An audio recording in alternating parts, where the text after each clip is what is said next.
Buenos días, querido público virtual. Soy Íñigo Bretos, investigador del Instituto de Ciencia de Materiales de Madrid y miembro de su Comisión de Igualdad, desde donde hoy os damos la bienvenida a este miniciclo de webinarios acerca de la igualdad de género en ciencia.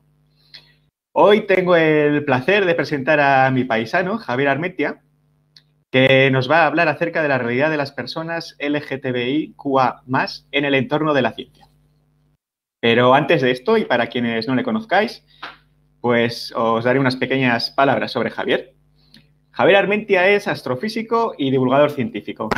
Desde 1993 dirige el Planetario de Pamplona y desde 2002 es profesor de máster en Comunicación Científica, Médica y Ambiental de la Universidad Pompeu Fabra de Barcelona. Javier es miembro español de la International Planetarium Society y ha formado parte de la Junta Directiva de la Asociación Española de Comunicación Científica. Ha presidido la Sociedad para el Avance del Pensamiento Crítico y dirige también la colección Vaya Timo de la editorial La Etoli. Acciones todas ellas encaminadas para desenmascarar la pseudociencia desgraciadamente tan presente hoy en día. Su cara y su voz son habituales de la prensa, radio y televisión, destacando programas como El vecino de la azotea y El cinturón de Orión, o el divertido proyecto de divulgación científica Ciencia en el Bar junto con Joaquín Sevilla. Podéis encontrar su opinión y sus reflexiones acerca de la ciencia y la sociedad en su blog Por la boca muere el pez. Por último, desde el año pasado Javier es miembro de Prisma, la Asociación para la Diversidad Afectivo-Sexual y de Género en Ciencia, Tecnología e Innovación. Antes de pasarle el turno a nuestro ponente, quiero recordaros que tenéis abierto el chat de YouTube para formular cualquier pregunta que os pueda ir surgiendo. Al final de la presentación yo intentaré trasladárselas a Javier de la mejor manera posible. Así que ahora sí, Javier, bienvenido a este foro y muchísimas gracias por haber aceptado nuestra invitación. Tienes ya la palabra. ¿Qué tal? Muy buenos días. Muchísimas gracias, Íñigo. Gracias a toda la comisión el trabajo que estáis haciendo en la Comisión de Igualdad del Instituto de Ciencia de Materiales de Madrid, el CSIC, y yo creo que además mostrando en ese sentido un trabajo puntero y encomiable. Es decir, yo creo que algo que es muy necesario para el futuro, y es darnos cuenta de que en ciencia también hay realidades que necesitan una mirada inclusiva y que la ciencia diversa es mejor ciencia. Un poco de eso os quiero contar hoy, ¿no? Quiero hacer un recorrido, ya os lo digo, interesado, no es canónico, refleja más mis opiniones que opiniones generales, pero sí parte un poco de una preocupación que muchas personas estamos teniendo, especialmente en los últimos tiempos, viendo que es quizás el momento de avanzar en cuestiones de igualdad como se están haciendo afortunadamente, y de inclusividad, especialmente desde la ciencia, ¿no? ¿Por qué? Y este es el punto de partida de lo que os quiero contar hoy. Porque la ciencia es un poco el reino de la razón, es el sitio donde nos gusta, donde nos obligamos a analizar la realidad y a buscar encontrar las razones, los mecanismos que hacen que las cosas funcionen y con ello mejorar un poco el mundo. Y hacerlo todo en base a algo que podamos compartir, que podamos demostrar, que podamos participar a todo el mundo. Paradójicamente, la ciencia, entonces, todos los males que muestra demuestran que no somos lo que queremos ser, no somos lo que decimos ser, ¿no? Y en esto pasa. Y lo que pasa es que quizás hasta hace poquito no se había empezado a mirar o no nos estábamos dando cuenta. Entonces el recorrido va a ser un poco caótico. Yo suelo serlo así también, pero yo creo que nos va a acercar a algunos temas, algunos muy antiguos, otros nuevos, y yo creo que otros que están ahora larvándose y que por lo tanto merecen la pena de una discusión.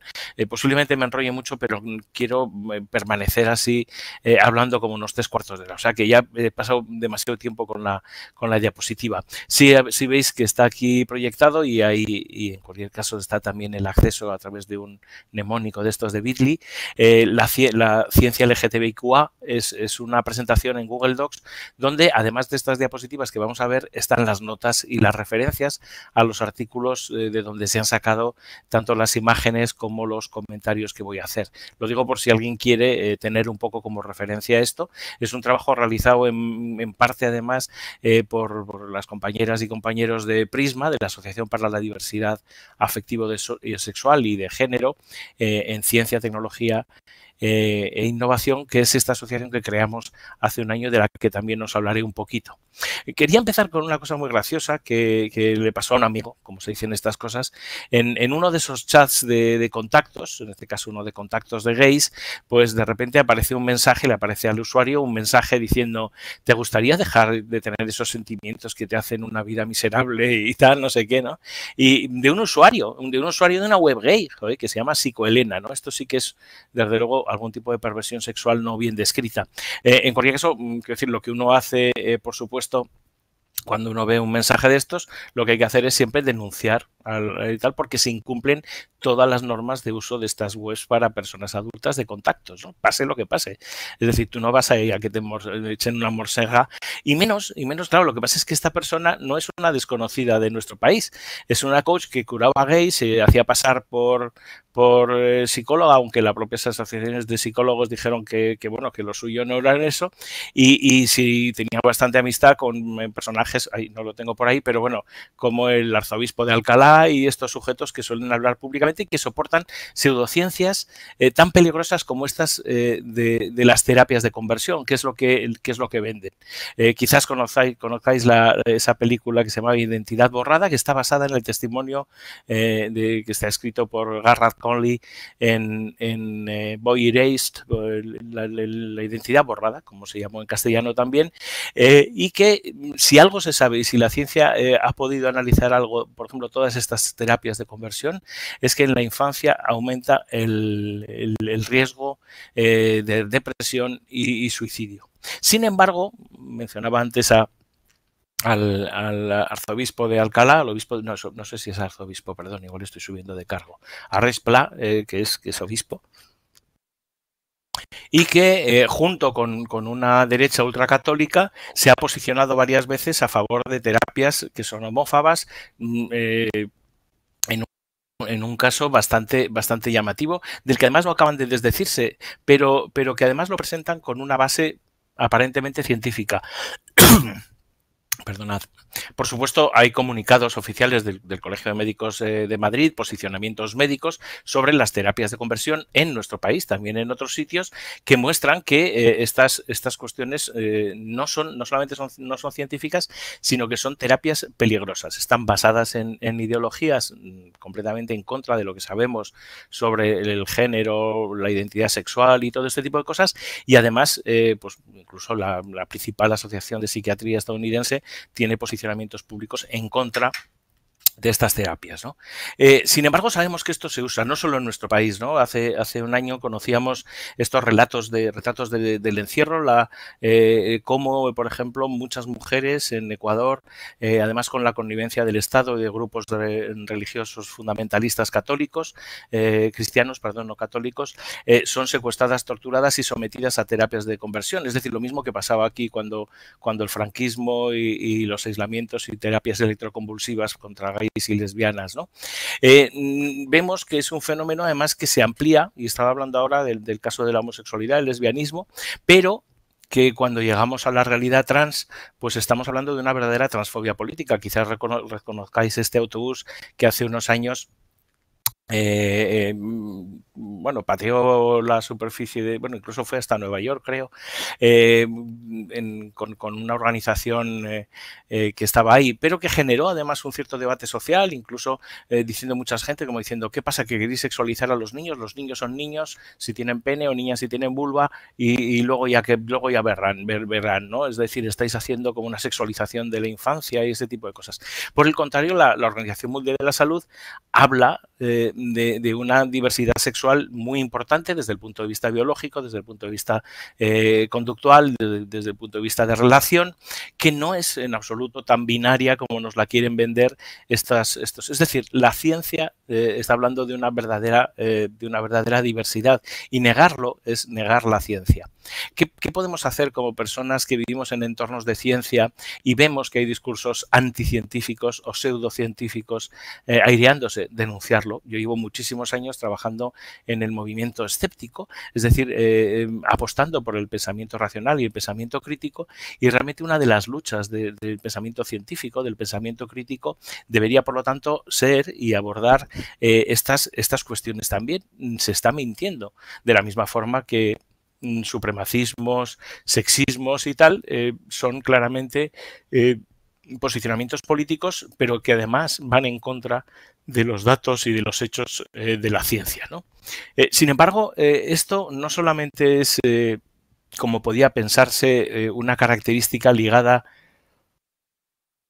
a un pensamiento reaccionario, fundamentalista, religioso, etcétera. Se está empezando a dar, y lo estamos viviendo estos últimos meses, con un debate que empezó siendo un debate muy académico en la academia, principalmente de Estados Unidos, sobre si el feminismo radical debería ser o no transinclusivo, y que se ha ido maliciando a lo largo de todo el tiempo, mientras los movimientos de derechas claramente anti-LGTBQI lo jaleaban, porque nada más les gusta a las reaccionarios que ver cómo la gente progresista se pega entre ellos, ¿no? Bueno, pues esto pasaba. En la imagen veis a Juani Bermejo Vega, Queen of Quanta. Es una física que trabaja en computación cuántica, en la Universidad de Granada, y que ha sufrido realmente un acoso muy grande, sencillamente porque a ciertas personas no les parecen verdaderas mujeres, en cierto modo, y de una forma paradójica, y fue una cosa que generó un cisma, una cierta rotura dentro de Izquierda Unida, por ejemplo, con el partido feminista de Lidia Falcó, a quien nadie le pone en cuestión todos sus grandes logros, y es un gran reconocimiento que deberíamos hacer todas las personas de este país por la lucha feminista que ella y muchas otras mujeres y hombres han enarbolado durante tanto tiempo, y afortunadamente siguen. Pero esa definición de que la mujer es mujer, es decir, esta definición biológica de lo que es una mujer, tampoco es una definición científica. Por supuesto, de primeras porque deja fuera de sí una realidad, y es que desde el punto de vista biológico no solamente hay mujeres y hombres, hay un pequeño porcentaje de mujeres y hombres y entre medias, es decir, esa intersexualidad que está perfectamente entendida, es decir, no hay solamente un sexo cromosómico, un sexo de desarrollo, un sexo hormonal, y todo eso se combina para dar una variedad que no permite decir, bueno, las mujeres son las que menstruan, como se ha llegado a decir por las redes estos días. Porque este debate se ha vuelto a poner hace unas semanas con un argumentario que se conoció por parte del Partido Socialista Español, y que venía avalado por Ábalos y Carmen Calvo, es decir, dos grandes personajes dentro del PSOE, donde decían que, en cierto modo, las teorías inclusivas, o las teorías que digamos, la línea que transinclusiva dentro del feminismo y dentro de otros movimientos realmente niega la realidad del sexo, es decir, de esas mujeres. Nadie lo niega, es absurdo. Sería negar que el 99 y pico % de las mujeres son mujeres. Bien, pero hay también otras mujeres que no son mujeres en ese sentido que decía este argumentario bastante absurdo y tránsfobo. De la misma forma que hay hombres que no son hombres, en el sentido que podría decir alguien como Ignacio Arzuaga, el líder de Hazte Oír y tal, ¿no? Que, por cierto, felicitaba al PSOE por este tipo de cosas. Yo tengo un criterio que es, según quien te felicita, igual lo que estás diciendo no es correcto del todo, o deberías hacértelo mirar. En cualquier caso, y como aquí intentamos, y es lo que he dicho desde el principio, nos parece importante que sea la ciencia la que determine, lo cierto es que hay que ir a las realidades del tema y entender, por ejemplo, que el asunto de la transexualidad no es un tema sentado y olvidado hace tiempo. Fue en junio del año 2018, es decir, hace 2 años ahora, cuando la Organización Mundial de la Salud sacó la transexualidad de la lista de enfermedades mentales.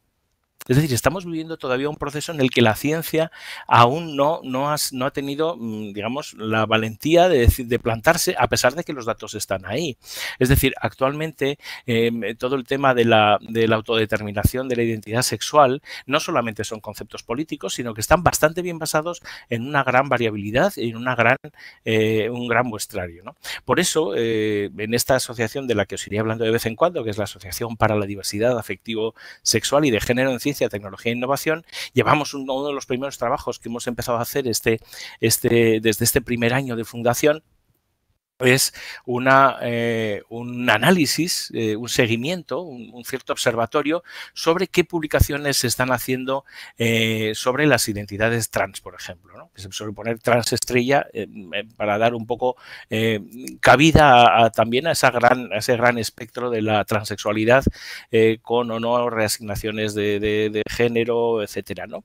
Lo cierto es que además hay un camino importante en una despatologización, perdonad por el palabra, de todos estos procesos. Es decir, fijaros que hasta hace poco, ayer mismo se conocía que en Estados Unidos para ser elegido en ciertos cargos o ser contratado o te podían despedir libremente en muchos estados de una empresa sencillamente por declararte homosexual o transexual, ¿no?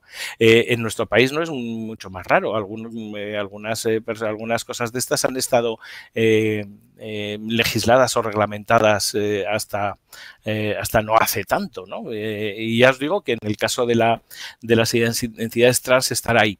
Hay que decir además que en el mundo de la ciencia todo esto no ha estado libre tampoco de debate. Ahí veis una imagen y en la diapositiva en el Google Doc al que hacía referencia podéis encontrar un poco todo el tema. Un artículo que se publicó en diciembre sobre una teoría que planteaba que la transexualidad sí es una disforia de género, siempre es patológica y por lo tanto con terapias conductuales y de otro tipo se pueden abordar, ¿no?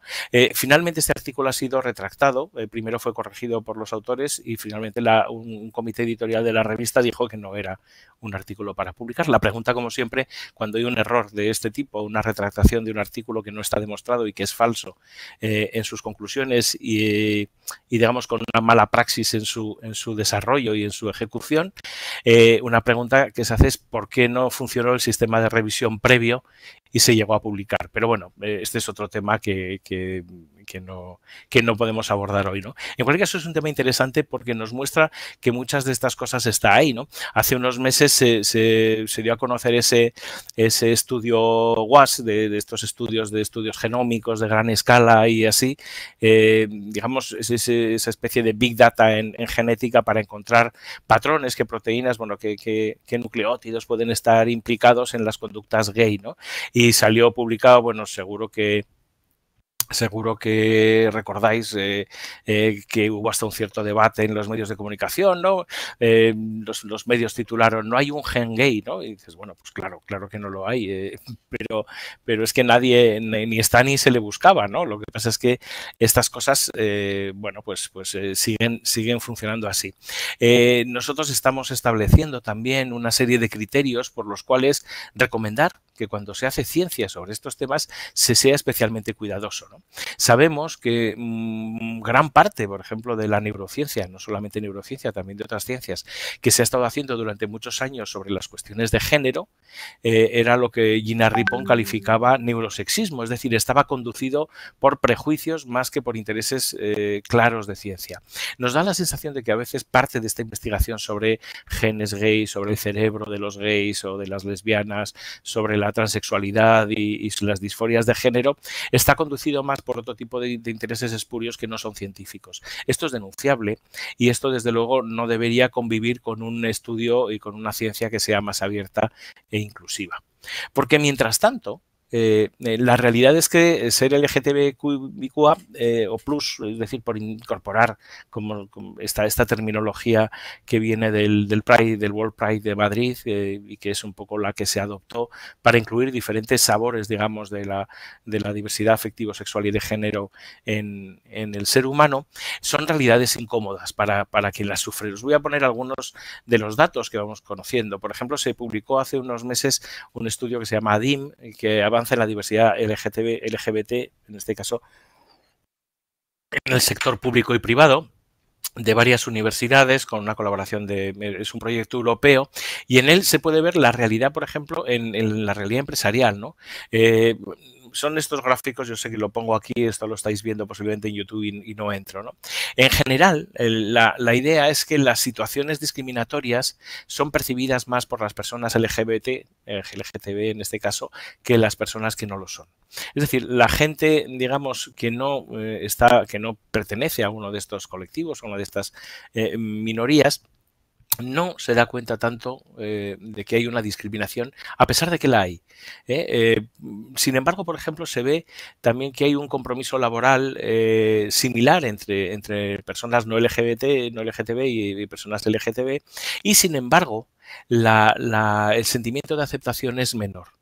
Es decir, en el ámbito laboral, y los ámbitos de la ciencia son también ámbitos laborales, las personas LGTBI normalmente se sienten menos aceptadas, menos igual de comprometidas con el proyecto del centro, de la investigación o de lo que sea, pero menos comprendidas, aceptadas o, sobre todo, luego se ve, permanecen mucho más en el armario de lo que lo hacen en su vida de relación, en su casa, en sus amistades, ¿no? ¿Por qué es esto? Pues porque no se expresan normalmente libremente.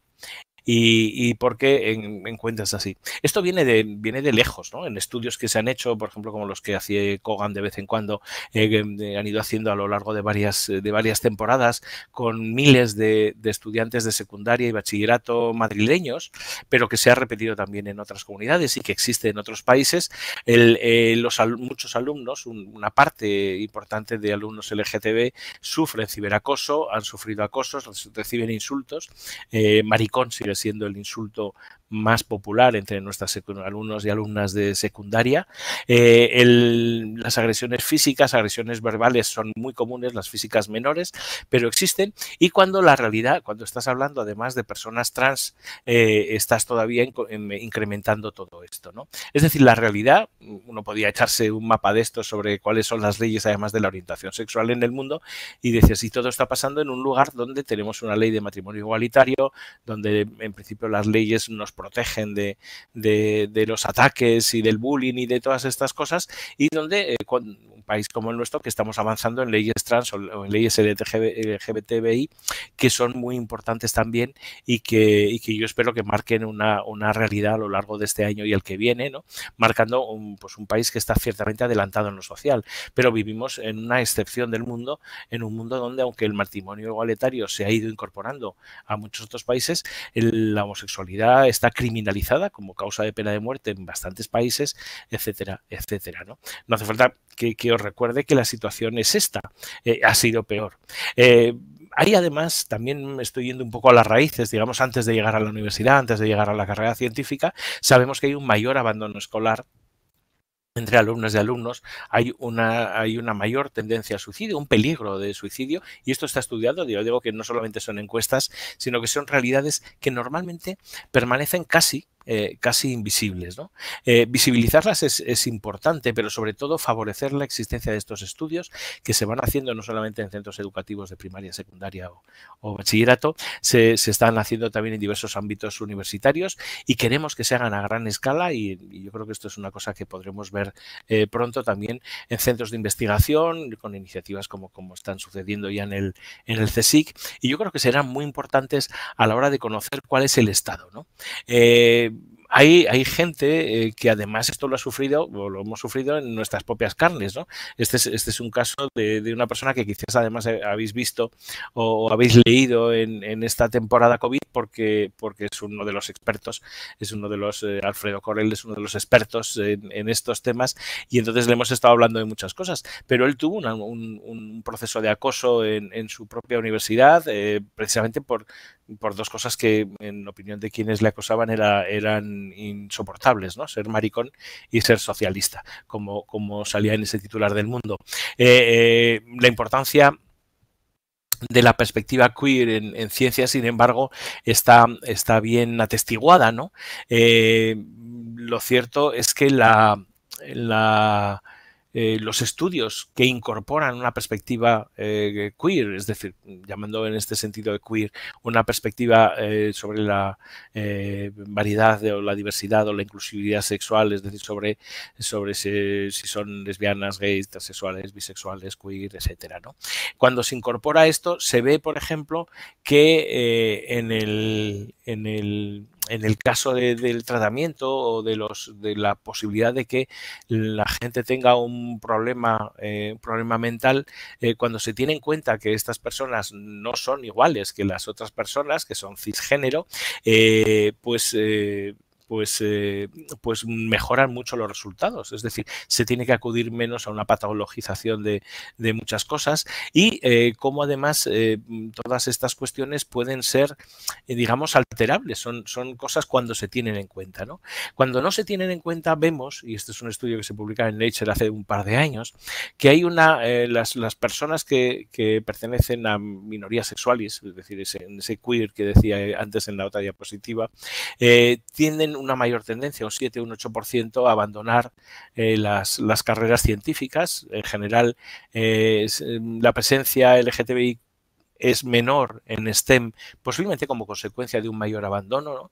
Había una explicación que aportaban en alguno de estos estudios que se han hecho desde el mundo de las ciencias sociales, y era que digamos, meterse en los estudios STEM, por así decirlo, ya te hace raro.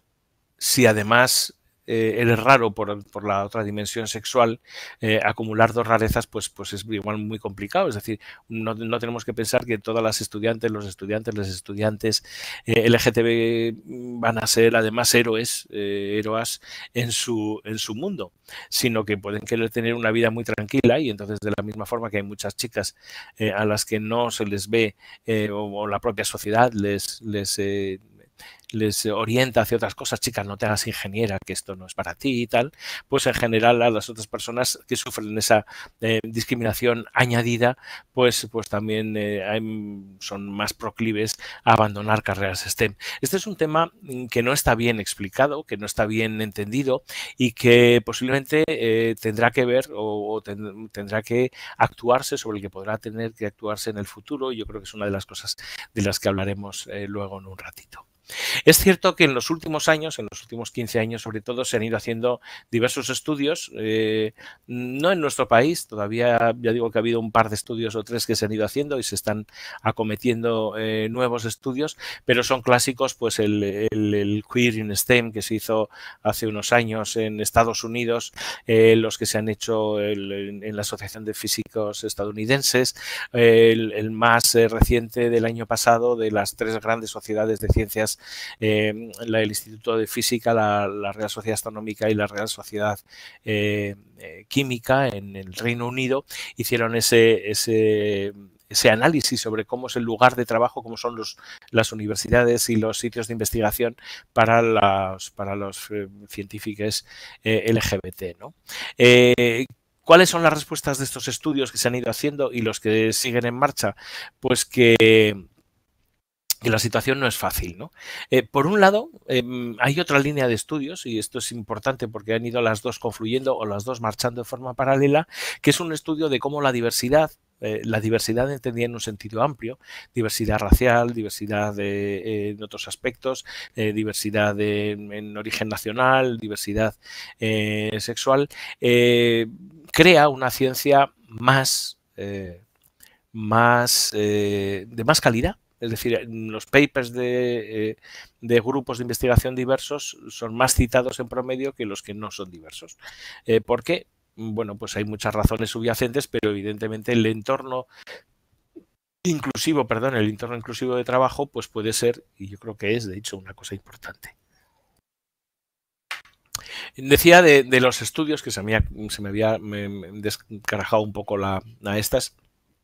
Muestra que un porcentaje importante de personas que trabajan en lugares de ciencia, ya no estoy hablando de la sociedad, como decía antes, sino ya en entornos científicos, de esos que decía al principio que suponemos de natural, por lo menos comprensivos hacia las realidades diversas, ¿no? Pues no, un 31% de los hombres, un 44% de las mujeres LGBT y un 67% de las personas con género no conforme, es decir, no binarias, trans o como queramos llamarlas en ese sentido, han sentido discriminación o acoso en sus lugares de trabajo, ¿no?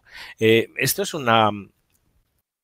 es una realidad increíble, ¿no? Cuando estás pensando que ya vivir en un entorno científico que es competitivo, llevar adelante tu investigación, tu carrera científica, supone a todas las personas que están en el mundo de la ciencia un trabajo importante, es decir, uno no puede estar ahí sin más.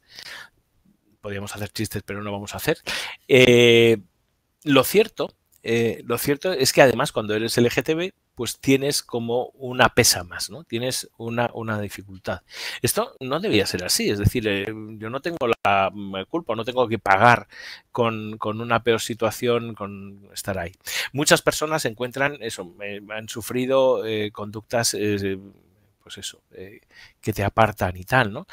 Tú puedes decir, puede ser a veces en un nivel muy sutil. Yo recuerdo que esto un compañero de un instituto de física me decía, hombre, ahí somos casi todo hombres, como suele pasar mucho en ciertos instituciones de física teórica y tal, ¿no?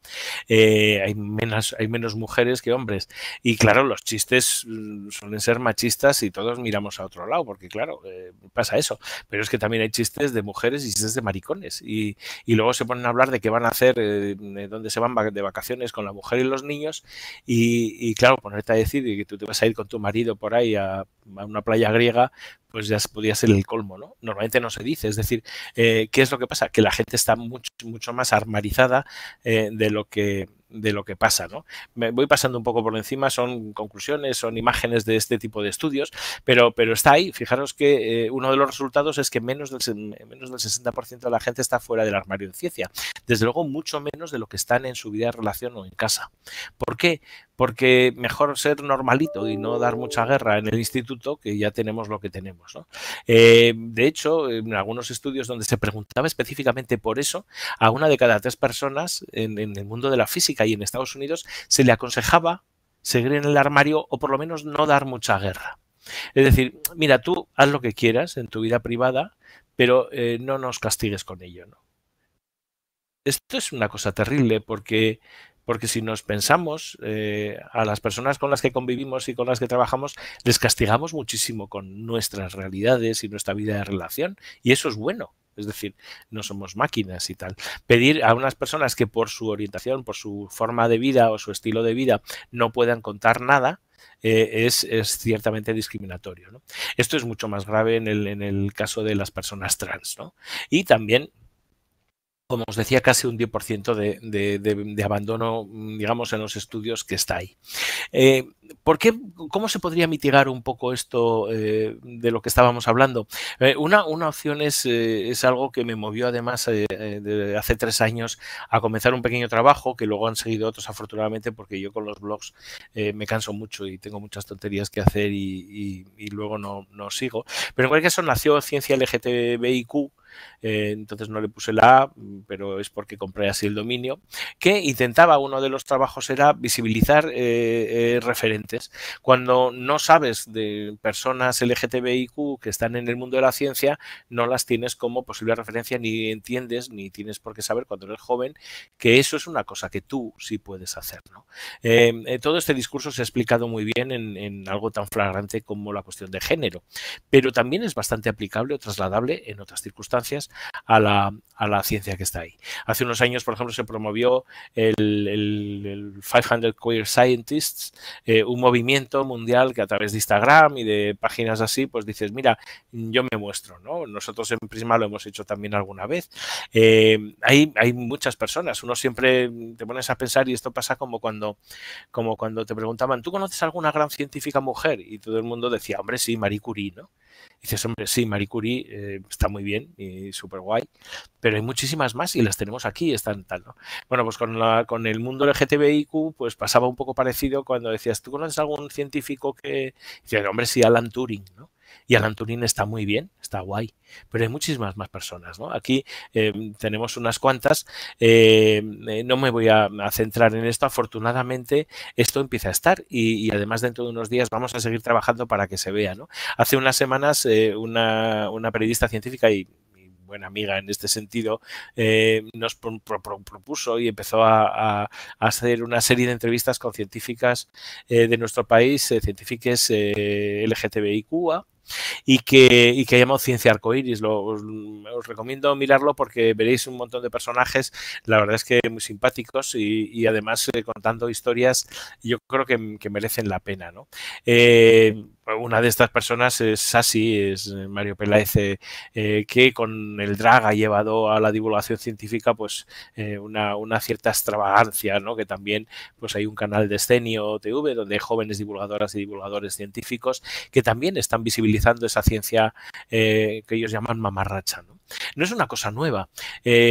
No puedo avanzaros mucho más porque mañana saldrá en preventa un libro sobre Pío del Río Ortega que os recomiendo muchísimo. Pero Pío del Río Ortega, una de las grandes figuras de la neurología y de la investigación científica del siglo XX, de esa edad de plata que se llamó, ¿no? De la Escuela Histológica de Cajal, que finalmente murió en el exilio, como tantas otras personas después de la guerra, era gay. Y Nicolás Gómez del Moral era su pareja y era conocido y la correspondencia científica se referían a él como el amigo íntimo de saludos a su Nicolás y estas cosas.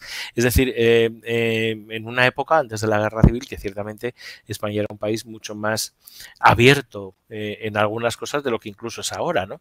Pero cuya biografía, dejando aparte que como pasa mucho con muchas personas del mundo de la ciencia en nuestro país, casi no existe, ¿no? Estos tendrían una serie o muy buenas películas si fueran ingleses o estadounidenses, pero como son españoles, pues nadie habla de ellos, ¿no?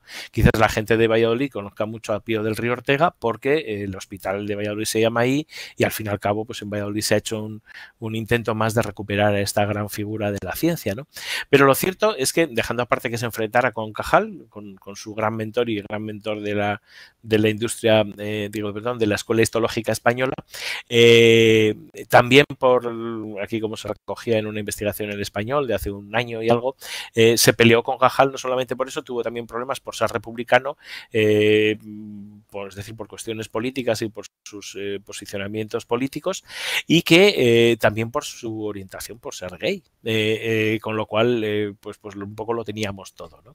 Elena Lázaro, que es periodista, que lleva la Unidad de Cultura Científica de la Universidad de Córdoba y que es presidente de la Asociación Española de Comunicación Científica, hace un libro que ya digo que se presentará muy en breve, que os recomiendo muchísimo, que se titula Un científico en el armario. Y no sé si ya todo esto que he dicho no debería haberlo dicho todavía, porque sé que mañana la editorial, que es Next Door Publishers, hará un poco el prelanzamiento. Yo os lo recomiendo vivamente, así que me perdonen los amigos y amigas de Next Door, pero es que si no lo digo aquí reviento.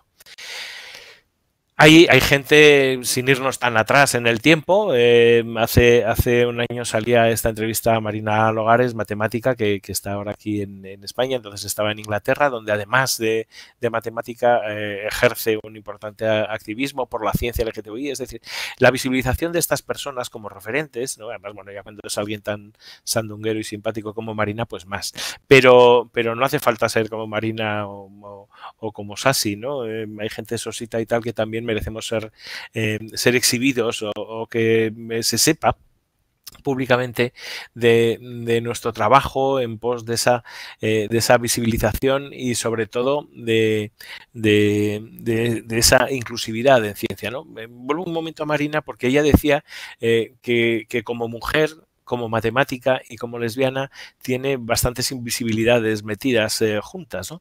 Desde hace bastante tiempo bueno, introducido a partir del tema racial y del tema de mujeres, el concepto de la interseccionalidad, es decir, de cómo diversas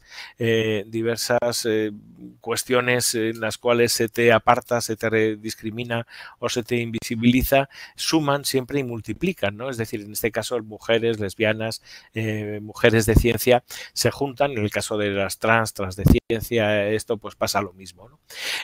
La otra forma de visibilizar existe en un ámbito en el que yo trabajo más. Yo trabajo en un planetario, en un centro, en un museo de cultura científica, por lo tanto, ¿no?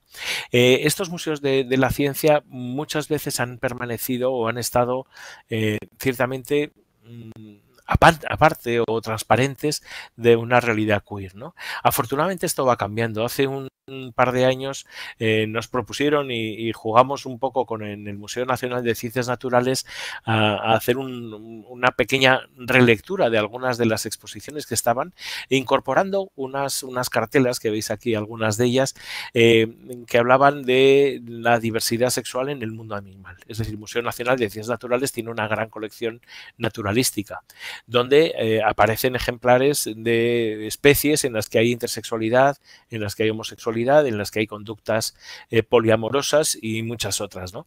Contar eso es también hacer biología, y es también hacer etología, y es también hacer divulgación de la ciencia biológica, ¿no? Y bueno, esto se hizo durante un orgullo en el año de 2018, pero creemos que es una exposición y es una propuesta que queda abierta a otros sitios. En los museos científicos coruñeses, a partir de un trabajo colectivo con voluntarios, una especie de hackathon de divulgación científica, o un divulgatón, como lo llamaron, están creando en la Casa del Hombre, en Domus, que es un museo que está dedicado precisamente a la especie humana, están creando una parte de exposición y de exposición interactiva en la que se habla precisamente de la diversidad sexual. Esto yo creo que es algo que podía haber estado desde el principio, pero quizás hace unos años pues esa mirada no existía, y lo bueno es que esta mirada empieza a existir, y posiblemente gracias a que las personas empiezan a ser, bueno, digamos, abiertamente, o hacer una cosa de estas. Esta diversidad del museo, esto es lo que hicieron, este trabajo que hicieron hace un año, que ahora se habría presentado, pero que con todas las circunstancias que están ahí, en el canal de YouTube de los Museos Científicos Coruñeses tenéis información sobre todo ese proceso colaborativo que además es especialmente bonito por eso, porque incluye tanto a las personas que van a los museos como a quienes hacemos los museos, ¿no? De la misma forma, en los últimos años, como la iniciativa que viene de Pride in STEM, de Alfredo Carpinetti, un astrofísico en el Reino Unido, el día del LGBT STEM que se celebraba normalmente el día 4 de julio y ahora se ha pasado a celebrar el 20 de noviembre, queremos además hacer de ello un día en el que haya muchas actividades. Yo estoy seguro que aquí en seminarios de igualdad que tenéis en el Instituto de Ciencia de Materiales, os vais a animar, como ya ha pasado además pasó en el Instituto de Fotónica y en otros institutos del Consejo Superior de Investigaciones Científicas, que rápidamente han empezado, como ya llevan muchos años trabajando por temas de igualdad y equidad, pues de esta forma también introducir esto dentro de nuestra agenda, ¿no? De la misma forma que tenemos un día para la mujer y la niña en la ciencia, vamos a intentar hacer estos días, los días gays, lesbianos, transexuales, bisexuales, etcétera, en STEM, pues una buena reivindicación de una ciencia diversa, ¿no? Y para eso y para otras cosas nació precisamente hace poco más de un año Prisma, que es una asociación amplia con personas que trabajamos en diferentes ámbitos de la ciencia, de la tecnología y de la innovación, también de las empresas relacionadas con el sector del desarrollo científico, y que bueno, por un lado se trata de un activismo LGTBI en el sentido de dar una comunidad de apoyo y de servicio, y a la vez evitar una discriminación y hacernos altavoces de todas estas cosas, pero también, digamos, con esa mirada que tenemos especialmente en el mundo de la ciencia. Creemos que es muy relevante que el mundo de la ciencia en general no puede permanecer aparte de estas realidades, que tiene que ser además una parte activa en hacer transformación social, es decir, en una cultura de cambio que podemos llevar a otros sitios, ¿no? Yo comprendo que el activismo científico pues no ha sido en nuestro país menos muy importante, salvo en momentos puntuales, ¿no? Que se han ido moviendo mareas y así en términos sobre todo por cuestiones económicas. Sería bonito, y a mí yo quiero pensar que sea posible dentro de no mucho, un activismo social promovido desde el mundo de la ciencia, la tecnología y la innovación, ¿no? Tenemos pocos recursos, pero yo creo que tenemos una gran capacidad de sobrevivir en circunstancias chungas, con lo cual somos quizás la persona idónea para decir, mira, un poquito más de trabajo, un poquito más de dedicación puede estar ahí, ¿no? La UNESCO, los grandes institutos y organizaciones internacionales entienden además que el avance, el conocimiento científico es fundamental, ¿no? Fijaros, por ejemplo, y pongo una parte de la Declaración Universal sobre Bioética y Derechos Humanos, es decir, uno de los temas importantes de este siglo, donde precisamente se ve que hay que mirar, y además más desde el mundo de la ciencia, una especial protección a todas las personas que están en grupos de vulnerabilidad específica, ¿no?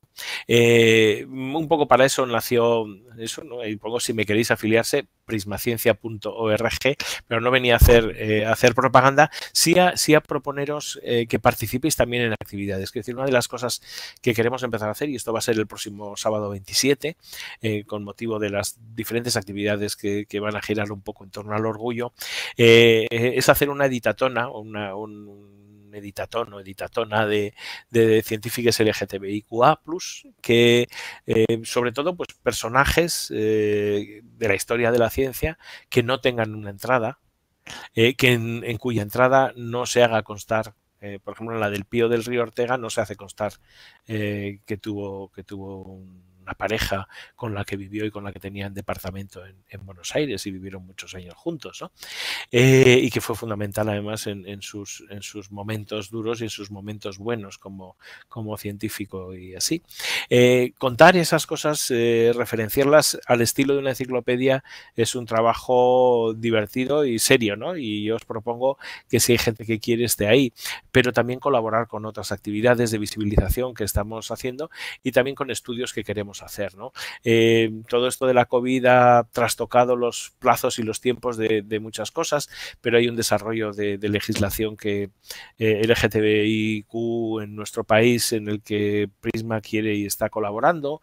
De la misma forma, por eso pongo próximamente, establecemos una serie de medidas que esto se iba a haber hecho público en enero, pero todos los temas políticos pues lo aplazaron un poco y luego todos los temas de sanidad y de la crisis de la COVID pues lo ha pospuesto. Pero bueno, la idea es que esto, en colaboración con varias propuestas desde el Ministerio y también con propuestas que se están haciendo y que se harán desde el Consejo Superior de Investigaciones Científicas, van a empezar a marcar un paquete en el que queremos que las buenas prácticas en el mundo de la ciencia, de la tecnología, de la innovación, se entiendan como una parte de ellas aseguren que en los centros haya una verdadera igualdad, ¿no?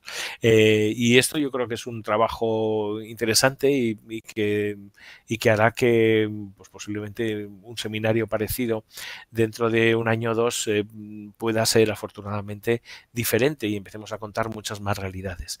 Parte de estas historias están también incluidas en una llamada a una conferencia que haremos en el día 13 de noviembre, claro, COVID mediante. Si todo va así, en principio será una jornada en la que queremos que personas del mundo de la ciencia, de la tecnología, de la innovación, cuenten su rollo, nos cuenten historias, nos cuenten diferentes propuestas. Dentro de unos días estará ya activa esa conferencia prisma.org, donde podrán ver un poquito todo. Yo creo que la propuesta es interesante, es algo de las pequeñas cosas que queremos hacer que vayan cambiando, que nos vayan permitiendo avanzar un poco. Y con esto ha quedado un poco propagandístico, pero no quería, o sea, esto no hace falta que os apuntéis, pero hacedlo. Y ni que vayáis a las conferencias, hay otras iniciativas y así. Lo que sí quiero es que os deis cuenta de que hay una mirada posible a estos temas, hay una mirada necesaria y que todo esto redunda sin mucho trabajo en hacer que algunas personas podamos tener una vida un poquito menos incómoda o sobre todo nuevas personas que se pueden incorporar al mundo de la ciencia lo hagan en mejores condiciones que las que lo hicimos los que estamos y que hemos pasado adelante por ciertos de estos temas y sobre todo para que en el futuro esto se considere, digamos, lo lógico, ¿no? Que haya un día que podamos decir, fíjate qué medieval quedaba eso que hacían, ¿no? O estas cosas que pasaban. Son cosas que se pueden olvidar, no vamos a echarlas de menos y además podemos trabajar todas las personas mejor y hacer una mejor ciencia, ¿no? Que es lo que en definitiva yo creo que nos interesa a todas las personas que estamos en este ámbito para hacer una mejor sociedad. Muchísimas gracias. Yo creo que ahora, si tenéis alguna pregunta, Íñigo, me dirás cómo hacemos. Este es el acceso a la conferencia, por si queréis verlo en el Google Doc con los comentarios y referencias. Muy bien. Muchas gracias, Javier. Estoy seguro que todo el público está aplaudiendo desde su casa. Y bueno, te quería felicitar por esta presentación que estoy seguro que ha abierto la mirada de muchas personas que estábamos hoy conectados a este webinar y que también en algunos casos ha llegado a suponer seguro una bofetada de realidad. Vamos, te felicito por la presentación, muy trabajada. Muchas gracias. Entonces, no te preocupes porque haya podido sonar propagandística en algunos momentos, porque hemos tenido el chat de YouTube también muy ameno, con mucho spoiler y bueno, entre las preguntas que han surgido sí que te puedo trasladar 3 o 4, ¿vale? Todas sí que de algún aspecto que has comentado en la presentación. Entonces, por ejemplo, me pregunta Silvia del ICMM si se deberían hacer estadísticas segregadas como las que se realizan a día de hoy para las mujeres en ciencia, también para este colectivo LGTBIQA+. Si no, vamos, ¿cómo podría llegar a conocer, pues eso, su situación y su sentir en este ámbito laboral? Bueno, yo creo que aquí en esos casos concretos, yo creo que hay que empezar a pensar un poco en forma abierta. Segregar algunos datos es interesante siempre que se especifique muy bien los ámbitos de estudio.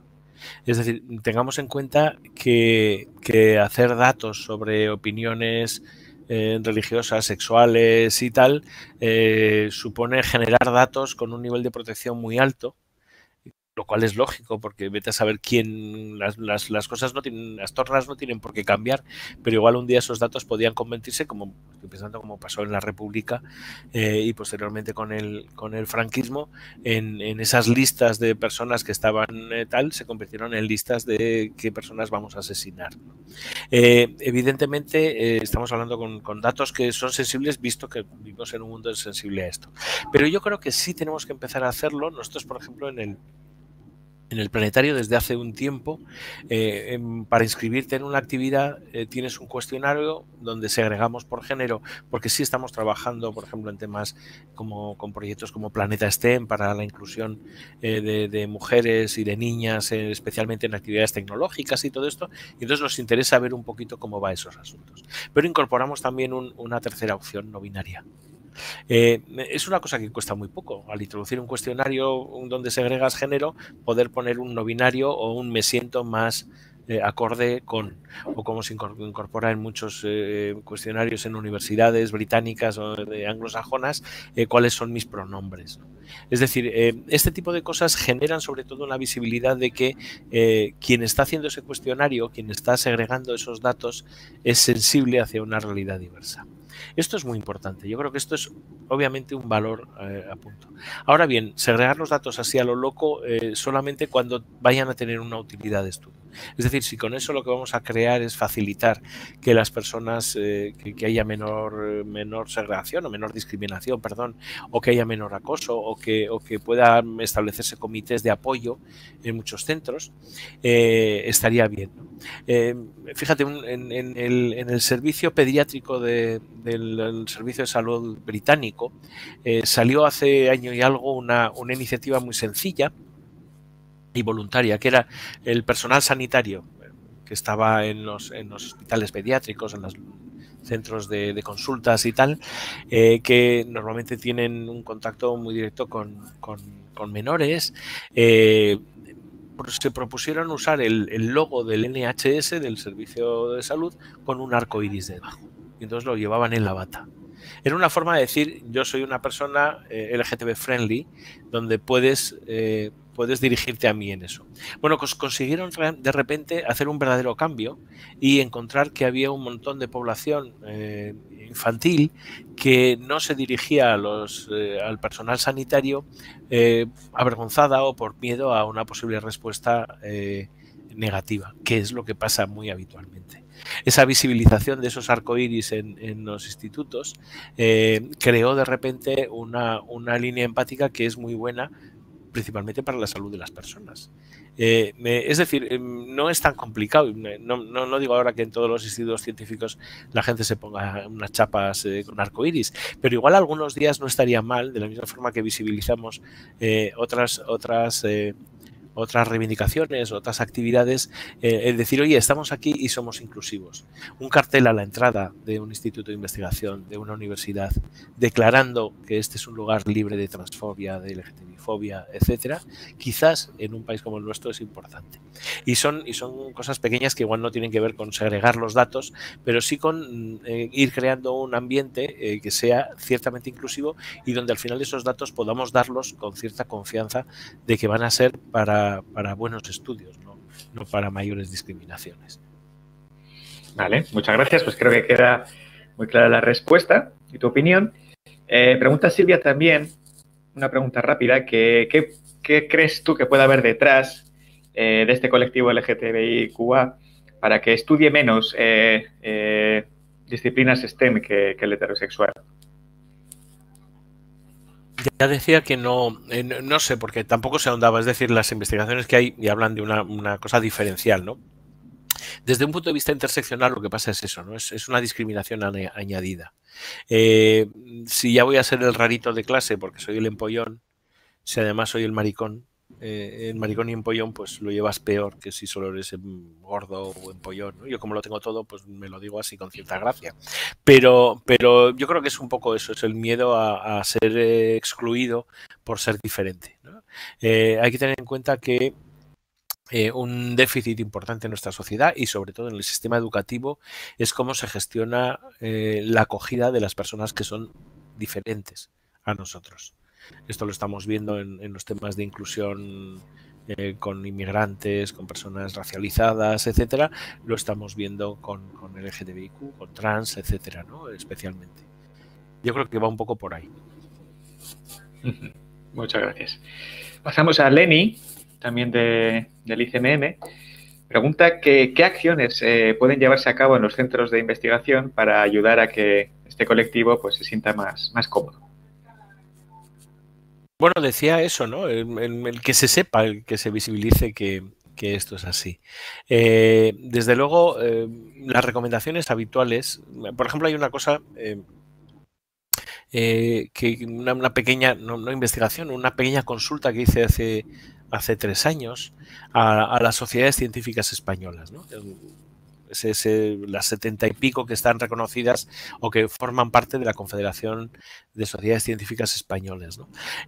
Ninguna de ellas, ninguna de las 70, tenía una sección, un seminario permanente, abordaban una parte en su publicación o en sus congresos al tema LGTBI, ni siquiera en las de psicología, sociología, que decían que, bueno, que quizás sí el tema les sonaba más cercano, pero que estaban trabajando en otras claves, ¿no? Cuando uno mira a las sociedades científicas internacionales, principalmente las británicas o las estadounidenses, ves que la American Physical Society tiene un seminario permanente LGTBI. Es decir, todas tienen una sección, todas tienen su mes de orgullo, todas tienen unas actividades. Yo creo que esa reivindicación en el mundo de la ciencia, es decir, que las sociedades científicas igual por el tamaño son como son, pero igual a través de la coste, es decir, que las propias sociedades científicas incorporaran la perspectiva LGTBIQ dentro de sus acciones y su presencialidad, idénticamente los centros, ¿no? En ese trabajo que se está haciendo sobre la inclusión LGTBI en centros de ciencia, hacemos recomendaciones pues tanto sobre el lenguaje, sobre cómo plantear, es decir, las lógicas, no es pedir nada, ¿no? Es algo además que ya se ha hecho y que ya se ha implantado en las cuestiones de género, es decir, estamos acostumbrados a darnos cuenta que al hablar, que al actuar, que al dirigirnos a las personas tenemos que entender o ser muy abiertos a su propia situación, ¿no? Esto no incorpora una necesidad adicional, ¿no? Sino una mirada específica en algunos casos para que están ahí. Luego, cuestiones más específicas, pues por ejemplo, en temas de inclusividad, desde este punto de vista, en Inglaterra se ha ido avanzando más, aquí también, es decir, las universidades, centros de investigación empiezan a tener áreas de igualdad y así, que son yo creo que el vehículo adecuado, que llegan a actuar pues en universidades británicas, por ejemplo. Recuerdo que estaban trabajando sobre los váteres neutrales, ¿no? Que decían, en el sentido de romper también un poco la binariedad en los aseos, que es una cosa que parece precisamente que a cierto feminismo trans exclusivo le estaba preocupando muchísimo, ¿no? Que una señora que no es tan señora como ellas dicen que sean señoras entrara en un baño de mujeres, ¿no? Bueno, pues igual hay que romper eso de que haya baños y mujeres, sino que haya espacios seguros para todas las personas en y tal, ¿no? Es decir, yo creo que trabajar en áreas de inclusividad supone darse cuenta de que ya que estamos haciendo el trabajo, y ya se está haciendo, y además lo hemos adoptado como una marca necesaria dentro del trabajo, yo creo que se puede avanzar un poco más y abrirlo ahí, ¿no? Igualmente en la forma del lenguaje inclusivo. Posiblemente no hay que estar constantemente hablando a la hora de generalizar, hablar de todas, todos, todes, ¿no? Pero alguna vez no es tan mal que se diga. Usar generalizaciones, usar nombres colectivos que estén libres de marca de género, son trabajos que lo estamos haciendo en comunicación de los centros de instituciones desde hace años, y yo creo que en este sentido pues yo creo que podemos seguir avanzando un poco más, ¿no? Yo creo que va por ahí. Y luego, pues sobre todo, y ahí yo creo que un poco el trabajo también está dentro desde las instituciones, el que creen o que faciliten la existencia de esas redes de apoyo. Nosotros desde Prisma queremos avanzar un poco en ese trabajo, pero siempre en colaboración con quienes pueden darlo, ¿no? Tanto a nivel ministerial como a nivel de instituciones científicas, OPIs, universidades, etcétera. Vale. Gracias, Javier. Sí que es verdad que en la línea de esta pregunta y respuesta tengo entendido que desde Europa sí que se está comenzando a incluir la perspectiva de género en los proyectos de investigación, y dentro de poco pues imagino que también se implementará desde España. Es verdad, como tú bien dices, que todavía incluir este colectivo LGTBIQ, pues bueno, todavía sería el siguiente paso. Ahora mismo se está centrando más en intentar solventar los problemas del machismo que tenemos, y bueno, seguro que en unos pocos meses lo veremos. Déjame ver por última vez el chat, si hay alguna pregunta que se me haya pasado. Vale, una última pregunta.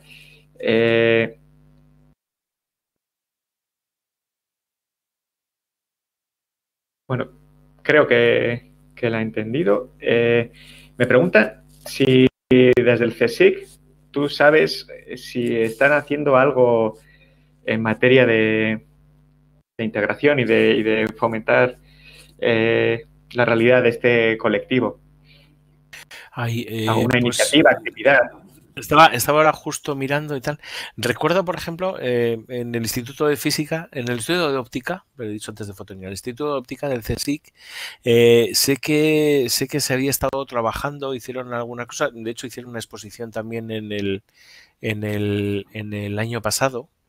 Cuando el Orgullo hicieron toda una exposición sobre referentes precisamente científicos LGTBIQA.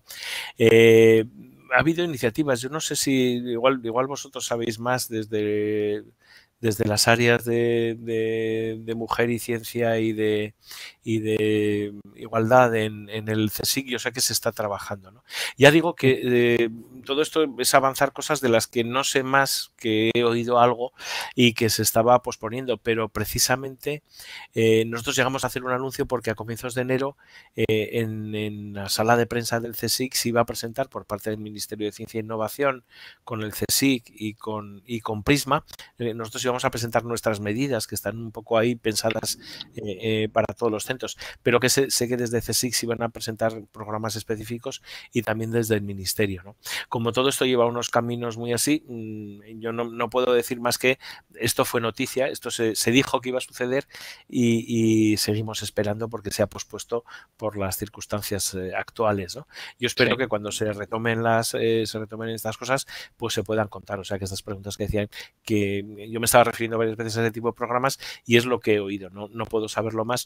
Si supiera, posiblemente no lo podía contar, pero es que no lo sé. O sea, no es ocultación, es desconocimiento.